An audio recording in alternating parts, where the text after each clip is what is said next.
Hi, my name is Keith Cooper of Northlight Images, and in these short videos I'm going to add a few business tips for photographers. Only thing is, these are business tips that over the last few years I have seen seriously given to photographers as advice they should follow, and mostly they're wrong. I've got several articles going through quite a few of these, and with the reasons they're wrong and more detail, so do have a read if you wish, but just a few key points, and I'll do one or two of these videos and run through some of the things I've been given, which are nonsense at best. One thing I'm often told is if you're going to be a working professional photographer, it's about the photos.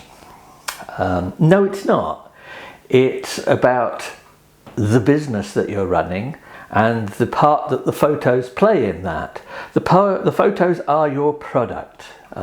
If as a photographer you have difficulty in seeing your photos as a product, then take that as a hint that you either want to go into the arty side of things or just do it as a hobby. And there's nothing wrong with that. You do it because you enjoy it, and that's really it. So the actual sort of photography bit is a relatively small part of a business, yeah, if you've seen some of my other business videos, you'll know that I always go on that it really is, it's about running a profitable business, not just taking photos. So there you go. Another thing I've seen it suggested is that clients value the equipment you use. No, they don't. They value the results you give them, and they value the fact that the results meet their needs. Now, there are some clients about who may be impressed by the fact that you turn up with medium format gear and you obviously have equipment that's worth £20,000-30,000. Those clients are few and far between, and nowhere near as many as people who sell medium format cameras and equipment might like you to believe. Sure, you can take some great photos with medium format kit. I've tested a load of Hasselblad kit, loved using it. Did it make a difference that would actually earn me more money?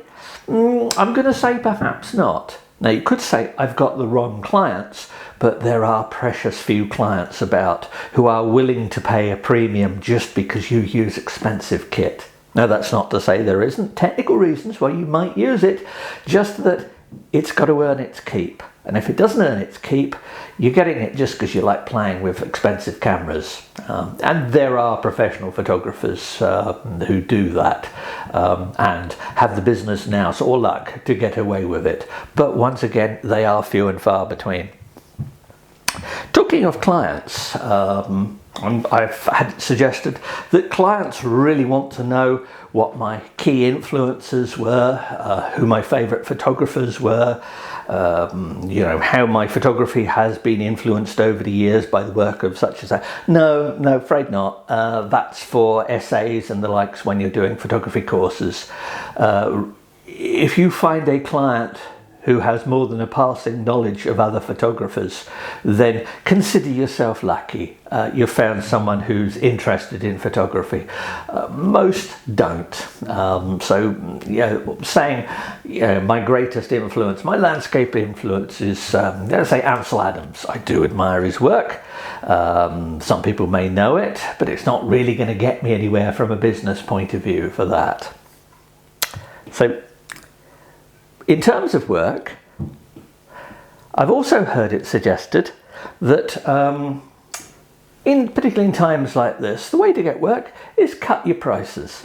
Well, I happily suggest all these various tips and things to competitors, because cutting prices is rarely of any use. If anything, you should raise your prices. This ties in with another matter. Somebody said that you need to do more business. Now, I've done another short video where I mentioned about how much work you can expect to do in a year as a working photographer, and probably not as much as you think you can when you first start out. But just the basics of somebody who says you need more business. Now, I have noted the numbers down here because I never remember these here.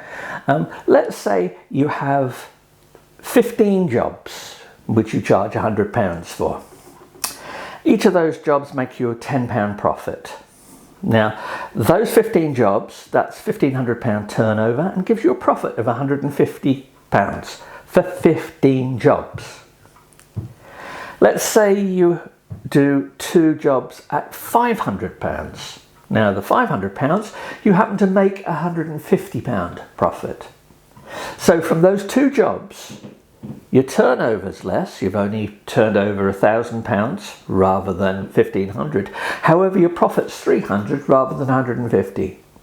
So up your prices, find your niche, find what pays well.